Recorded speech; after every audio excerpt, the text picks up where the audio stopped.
Hello everyone, this is Hitech Talk. So I got many messages on Instagram like they don't have a swipe up message features in their Instagram account.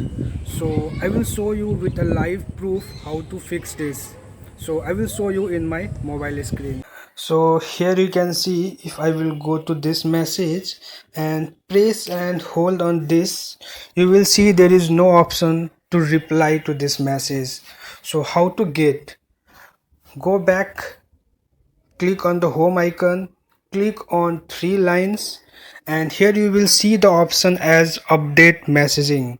So click on this one and you need to update this. So nothing is going to happen like with Facebook or anything. You just have to update. We are not linking anything with a Facebook. So here you don't need to click on sync name and profile photo. Click on skip. So once you will click on skip, so now I will go here and I will press on this hello, press and hold, and here you can see I will get the option. So this is how you can fix your this problem easily. So let me know in comment section if this is working for you. Thank you.